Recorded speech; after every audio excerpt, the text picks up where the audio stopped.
Hello, everybody, and thank you all very much for joining us. And today I think we have a special treat. I have thought for a very long time that the people in the United States just don't know enough about what is going on around the rest of the world and how other countries are functioning. So today we are really delighted to have the Finnish Ambassador to the United States, Leena-Kaisa Makola, with us. And we're going to talk a little bit about what's going on in Finland. Thank you, Senator. Very happy to be here and talk about Finland. Let me start off with something that always impresses me. Finland and occasionally Denmark get ranked internationally as one of the happiest countries in the world. So what do you know that we don't know? Why are you happy? Yeah, it is true that for the last 8 years, Finland has been ranked in this World Happiness Report. For the 8 years in a row, we've been ranked as the number one, the happiest country in the world. And that is the data for this survey is collected out of 140 countries. And everyone who knows Finns knows that we are not really like happy. We are considered more like reserved, and we are not very talented when it comes to small talk. You Americans are much better in all these characteristics. But for us, it seems that this survey, it collects information on well-being. So and it collects data on certain aspects of life that we are quite strong, and I think in the end it collects data on questions that show how satisfied you are with your life, the quality of life, if you are content with what you have. So there are many reasons why we are content. We have good public services. We trust each other.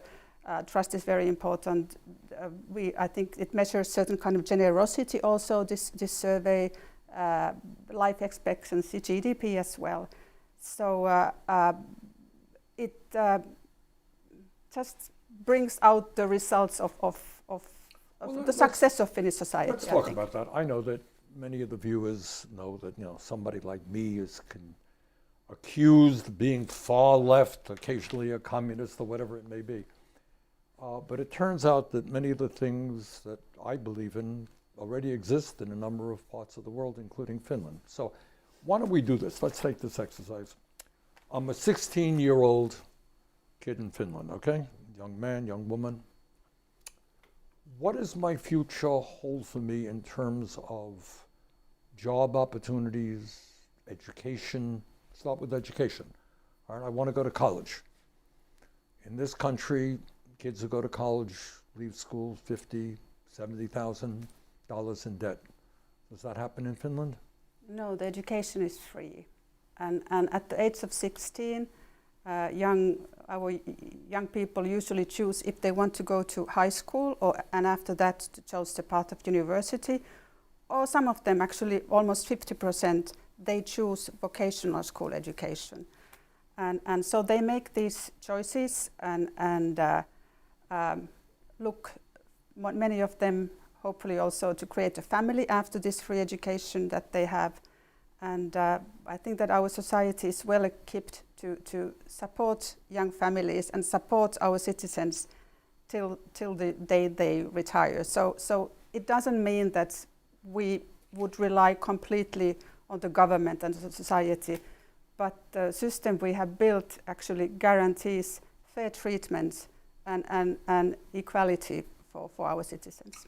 Art, in this country, one of the great problems that we have is our healthcare system, which is very, very expensive and not particularly good. Art. So I get sick in Finland. What happens? How much is it going to cost me to go to the hospital?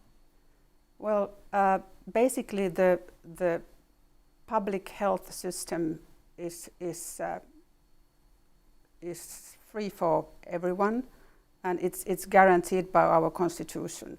So I think if you have to go to a hospital in the end, you pay maybe some daily fee, which is some euros. So, and of course, if you want to choose private option, that is always there as well. But public health care is guaranteed by law, and it is free. And how is the quality, do you think? I think the quality is good. Yeah. But you know, it's hard to compare. We are a country of 5.6 million, so of course it is a bit easier to build these systems than in a country with more than 300 million people. And at the same time, I have to say that the Finnish national economy is not doing so well at the moment, and our finances are in kind of dire straits. But I think that the overarching or underlying philosophy is there, that people deserve these rights that are guaranteed by the Constitution. Talk a little bit. Another problem that we face in this country is the ability to retire with dignity. A whole lot of people work their whole lives. They retire and they're making it on Social Security, which is often inadequate. Talk a little bit about the retirement system. How do older people in Finland do? Well, we have two different pension systems. The other one is earnings-based, so the employee and the employer pay monthly fees. On employee's case, it's deducted then from the salary by employer to the national pensions insurance services, and so that's the first one. And then there is national pension system. So in case you don't really have a long working career, there is a guarantee for you to have basic services and also certain allowances during your old age or when you have to retire. Is that fairly generous, or? It's okay. I don't think it's overtly generous, but it is with other alliances related to housing, and as I said, public free healthcare. It is okay. Right. In the United States and in much of Europe, serious problems around the cost of housing. Mm-hmm. Is that a problem you're running into in Finland, or not so much? Yeah, I suppose it is also in Finland, but for some reason I hear more about it here than I do in Finland. For those who are more vulnerable, we have housing allowances also, and then of course the difficulty perhaps is that in bigger cities the housing is of course much more important than it is in poorer or smaller municipalities far away from the. And more expensive, I imagine. More expensive in the bigger cities. Yeah. So right. That is, of course, it's something that concerns everybody, but I do hear more about it here than I hear it in Finland. You raised a moment ago an interesting concept, and that is trust. Yep. I think it is fair to say that in this country, in the United States, there is not a whole lot of trust in government. That is not necessarily the case in Finland, is that right? Yes, and I think everywhere in the world we are moving to more polarized times. Social media is not very helpful in this. The times in general are more complicated. But I think we've been independent 109 years, and we have had tough times, civil war, Second World War. But I think in the end we have had good people and also good politicians who understand that in order for a country like ours, small country, not necessarily in the easiest location on the map, in order for us to survive and prosper, we need to be able to trust our democracy, and we need to be able to trust our institutions, and we need to be able to trust each other. So times are not only, I think, roses and sunshine, but I would like to think, and I think I'm quite sure when I say that, for Finnish people, trust, to be able to maintain that level of trust we have had, is extremely important in this kind of wild world of ours. Explain, if you could, to Americans the nature of your political system. How often do you have elections? We have elections every 4 years. We have 200 members in our parliament.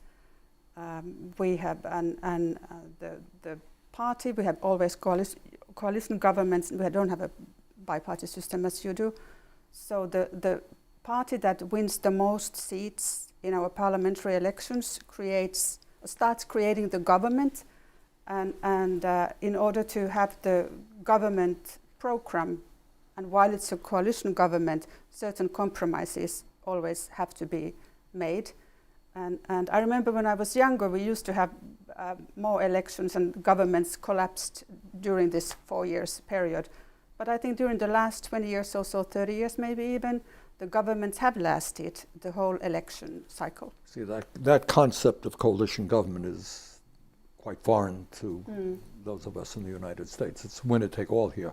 Yeah. But what you're saying is there 5 separate parties now in the coalition? I suppose so. 4 or 5. I 4 think or 5. All right, Yeah. that's a lot. And so that's a lot of parties, which I gather cover a broad range of political views, yeah? Yes, yes. And at the moment, the government is more on the center right. The previous one was more on the center left. But I think whatever coalition we have, I think most of the Finns still trust that the politicians, we might not like them personally, all of them, but we trust that they have the good of the country in their mind. All right. One of my pet peeves, something that I get very upset about, is that increasingly in the United States, as a result of, in my view, a disastrous Supreme Court decision called Citizens United, billionaires are able to put unlimited amounts of money into campaigns. Does anything like that go on in Finland? If you're running for office, do I say, all right, I'm prepared to contribute, $10 million to your campaign? Well, first of all, the income differences in Finland are, if that's an issue, are different from United States. So also proportionally speaking, I suppose the number of billionaires it's a bit smaller in Finland than it is here. But yes, it is. You can always support your candidate, but it's even if you're an institution or individual, that has to be open and transparent. So everybody has to declare the support they are getting from outside. Is there a lot of TV advertising during the campaign, or? Maybe because I've been living abroad so much, I don't remember a lot. But yeah, it is there. Might be because I've been staying 20 years abroad during the last 33 years that I don't recall everything, but it's not excessive. I wouldn't think so. Well, in this country, it is excessive.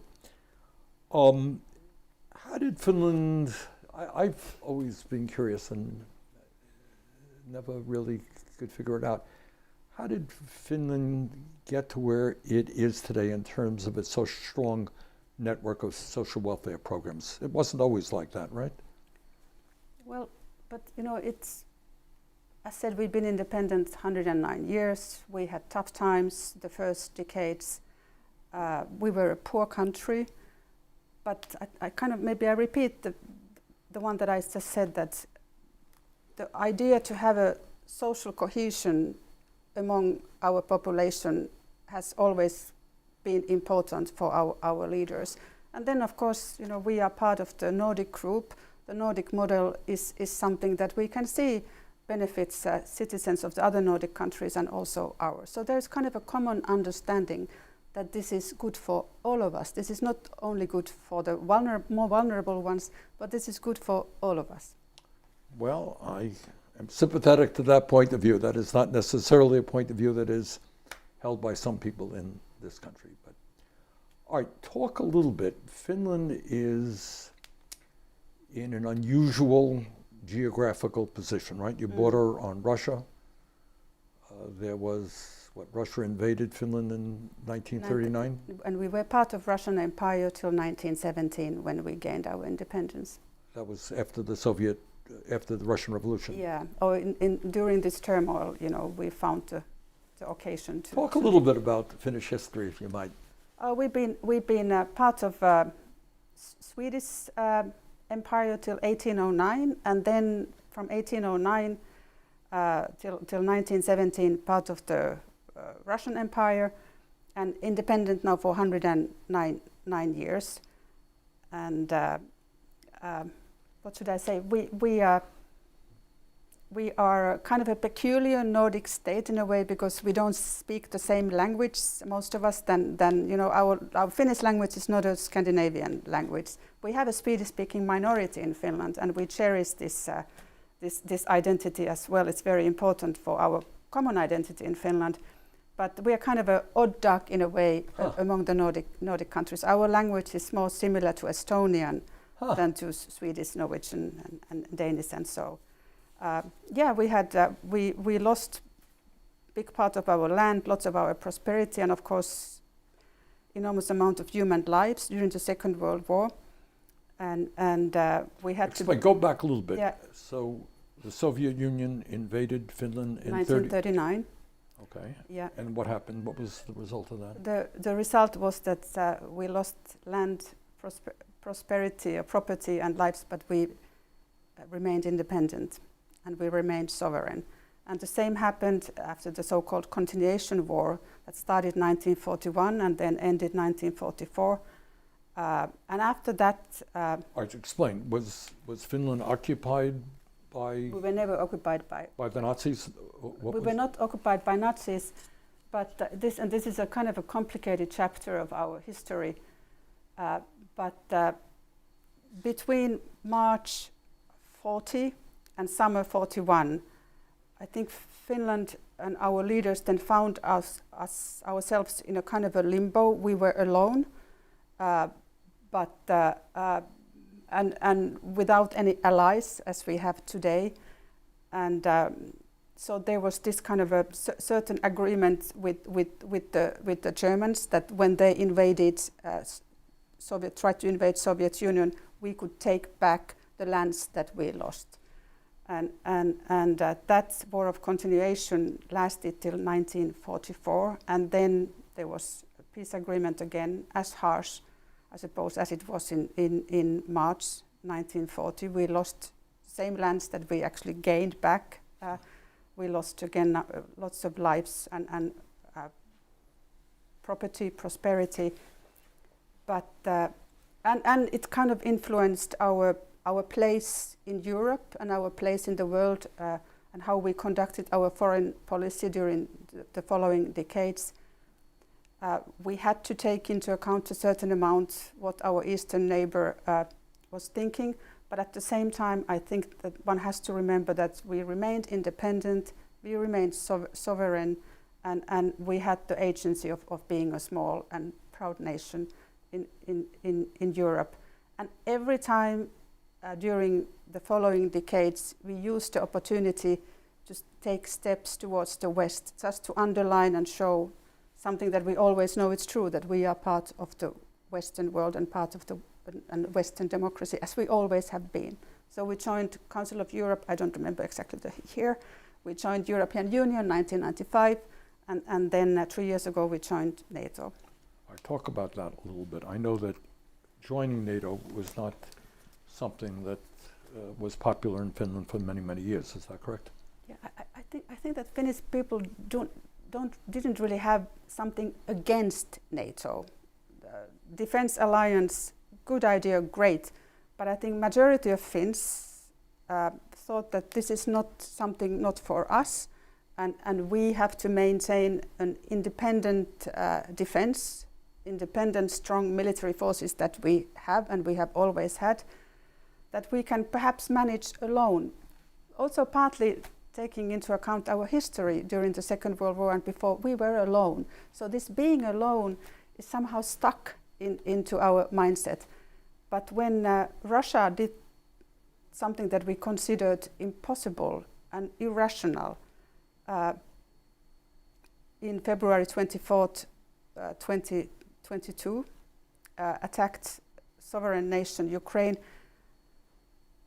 everything changed among the Finnish population in kind of overnight. So if December, January, the support for possible NATO membership was about 25%, so in a couple of days it was 75, 80 and 85.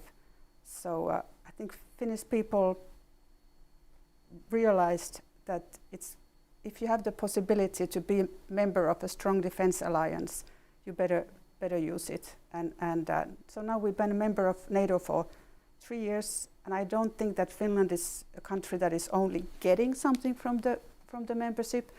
We would like to think of ourselves that we are also giving to this North Atlantic Alliance. Our preparedness, our resilience, our capable military force, that we have maintained all these years. All right, let me go back to trust, and let me go back to your social welfare programs. In order to pay for that, you pay a lot in taxes. I suppose we do, yeah, more than you. That's right. But this is also a Nordic thing, and yeah. All right, so let me ask you the question. People say to me, well, Bernie, you want health care, you want free college education, good child care, you're gonna have to pay more in taxes. And people in Finland do. Why do they do that? How do they feel about it? We feel okay.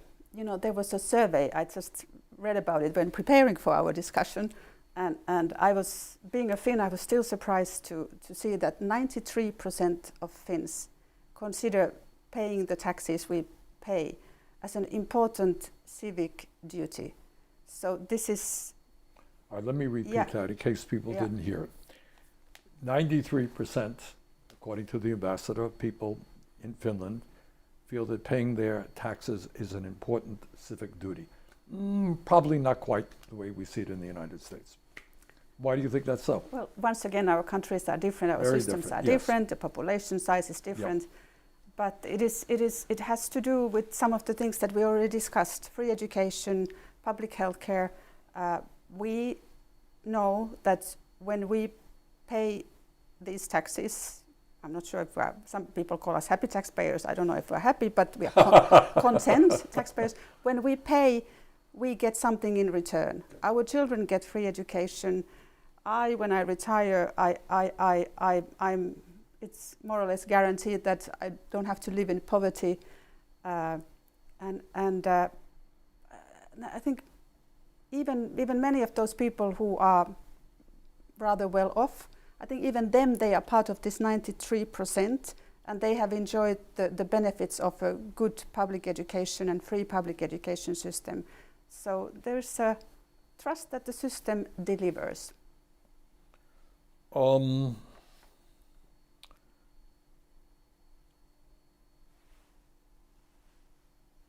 Any thoughts? I want to get back to healthcare for a moment, because it's not just that you cover all people and we don't. I'm looking at numbers here which say that, I know it's true, in the United States we're spending over $15,000 per person. Yeah. In Finland you're spending like $5,400, 1/3 as much. Well, once again, I suppose the difference in systems it's explains, and our public funded healthcare system perhaps... Is it pretty efficient, do you think? It is. I think it's rather efficient. I hope it remains efficient also in the future. I told you that the national economy is in dire straits, so it's pretty efficient, I think. But also, I think they have, during the last decades, there have been a strong emphasis on preventive measures and preventive healthcare, and we've been particularly good when it comes to issues related to maternity and child healthcare. And I personally, of course, experienced that with having my 2 boys many years ago. So I really felt that I was taken good care of, and also them during their childhood years, even though we lived abroad for quite some time. But is there the Finnish baby basket? Is that what I would tell us about that? Well, and I know there's some countries who are copying it now from us, but it's our idea. It's a baby box, and it includes different kind of clothing for the baby, for winter, for summer. Winters are cold and the babies often sleep outside, so you need to have warm. Babies sleep outside. Why do babies sleep outside? But you dress them very warmly, and it's I think it's old wisdom in Finland that when you stay lots of time outdoors, you become healthier. All right, stop there. I want to say this. I come from a state that gets very cold as well, state of Vermont. Our babies do not sleep outside. Oh, really? No, yeah. They sleep inside. Yeah. So, talk a little bit about babies sleeping outside. I think many Americans would think it's a little bit crazy. Well, like my sons, who are now 26 and 29, when they were babies, I had this baby carriage on the balcony. We lived in an apartment building, and I dressed them very warmly, and I pushed the carriage in the balcony, and yeah, they slept very well in this chilly weather. But And do your kids still like you, talk to you? no, you have to ask them, but I kind of think that they like me still. All right, so that is common that babies... I suppose it's common. You know, I have to say that my experience is from 26 and 29 years ago, but I would imagine that some wisdoms last forever. Huh. That is interesting. And you got a lot of saunas in Finland? Yes, that is of course something very important also, and talking about healthcare and public healthcare and whatever healthcare, I think you cannot, how you say, overestimate the importance of saunas. But I think I've noticed where I've lived in many countries that people tend to think that sauna is something that is very, very good for your physical health. Might be, but I think for us Finns, saunas are very good for our mental well-being. They're really good places to be, especially after a long working week, and just enjoy the heat of the sauna and just thinking about something very different than work. So that's an essential part of Finland? It's very much. It's very much essential. So does everybody have a sauna in their house, or they're common public saunas, or what? Well, you know, yeah, there are public saunas, and they have become kind of fashionable and fancy, and the tourists go into them in Helsinki. But I think most of the Finns, we have our own saunas, be it in a summer cottage or summer cabins that many of us have, or in our houses or in apartment buildings also. There are either a common sauna in the cellar, and you reserve a time. Like when I go to Finland, my sauna time is on Saturdays from 8:30 to 9:30, but then in the newer apartments, most of them or many of them, they have saunas inbuilt for each and every apartment. It's part of the way of life. It's part of the culture, and yeah, it's makes you feel good. All right, well, that's good. Let me ask you this: other than sitting in saunas in the winter, what else do the Finns do? Are they active? Are they outside winter sports? Yeah, I think outdoors is important for us. We have plenty of forests and lakes and rivers and fields. That is, I think, in the Olympic Games recently, we didn't win any gold medals. It was the Norwegians and Swedes who did that. But still, you know, winter sports, summer hikes, they are all very important for us. Living close to nature, I think, even though you don't go to a forest every day, it's good to know that there is a forest nearby. That I felt myself, for example, during COVID times, that this kind of difficult times, it was balanced very much with the possibility of being outdoors and enjoying the fresh air. So you're an outdoor type people, huh? I think most of us are, yeah. And what else do we do? I think we have active civil societies in Finland, and what does that mean, active civic society? Like I used to work, my example, I used to work for Finnish Red Cross before joining the Foreign Service many years ago, and Finnish Red Cross is the biggest kind of a NGO, semi-NGO in Finland. People have local chapters where they it's either kind of social work or volunteering in various ways in social service chapters, or like actually concentrating on foreign assistance, things like that. You're for a small country, you're a very generous country, are you not? I would think so. You know, it's we don't have philanthropy in the same way that you have here in the United States. But for example, the war in Ukraine, I think individual Finns have been very, very generous during the last years, because we feel it's something, we feel very strongly about that. All right, let me switch gear. and get back to education. My understanding is that in Finland, teachers are very well regarded, and being a teacher is kind of a prestigious job. Is that true? Yeah, I think prestigious, English is not my native language. Prestigious, yeah, perhaps, but it's considered important. My mother was a teacher. She had 3 siblings. They were all teachers, and they all married teachers. And they came from a relatively modest municipality, small countryside place. And so, becoming a teacher, I think, was important for my grandparents, that they had a good, solid life, but also because it is a respected profession, for still maybe kind of a young country. So in order to prosper in this world, you need to invest in education. Means you need to invest on your teachers also. Respected, I think, is the better word than prestigious. Yeah. And I worry that is not the case here. We do not respect our teachers enough. And my understanding is that to become a teacher in Finland, there's a lot of competition. People want to become a teacher. It's a university degree, and it's been very popular, which means that not everybody is accepted into this field of study. The salary is not the highest, but I think that the respect that teachers have, the certain freedom they have with, for example, long holidays, and also the teachers seem to have more autonomy in their work than is the case in some other countries. So we don't have. And the results are pretty good. You are generally regarded as one of the strongest educational systems in the world, right? We are doing okay, which in Finnish terms means that we are doing fine. We're doing good. No, from what I've heard, you're doing more than okay, I think.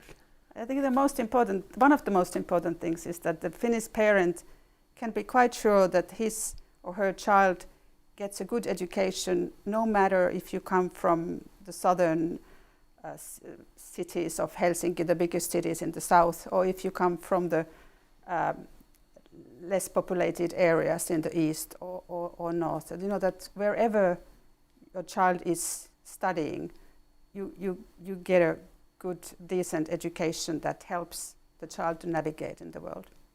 All right, let me ask you a question of which you may not have an answer, and that's okay. It's a problem that exists in the United States, Europe, and it's declining birth rate, which is true in Finland, it's true in the United States. Why do you think that is the case? Yeah, it's a good question. I'm not an expert on that, but of course this is something that it's discussed a lot in Finland. While basically we have good public social and health systems, we have great education. Things are very good in Finland, and still the birth rate it's getting lower.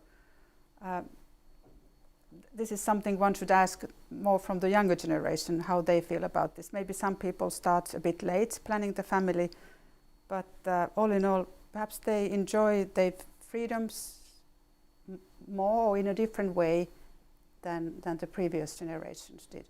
I think it's kind of sad, I have to say. But these are individual choices, and it's hard to influence them. People do what they feel is right for them. All right, we've discussed a lot. Anything on your mind that we didn't touch upon?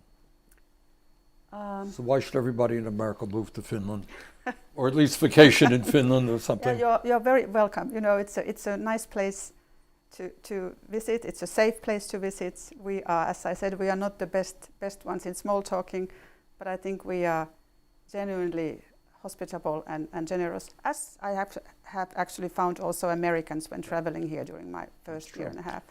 Do you have much of a tourist economy? Yes, we have, and I think it's growing. It's Lapland, of course. Winter holidays in Lapland is something important for the economy and interesting for many people coming abroad. But I think there are many other places also in Finland to see and experience. What happened because of the war of aggression in Ukraine and some of the methods of our eastern neighbor Russia, we had to close our eastern border. it's still closed. I think we closed it. It's soon 2 years, already 2 years, and that of course meant that a big number of Russian tourists that had been to Finland, that is now, I suppose, in zero. But this is the price we had to pay because of what's going on in Europe. All right, we covered a lot of ground. Is there anything that we didn't discuss that you want to share with American viewers? Well, just want to thank you for this opportunity of being here. And as I said, I've been here for a year and a half, and some of the most enjoyable things here are to meeting people like you, but also traveling around the country. And I'm coming from a small country. It feels good and warms my Finnish heart that there is certain curiosity towards a country like Finland and Finnish people. So thank you for that also. Well, thank you so much for being with us. Thank you. Okay, thank you.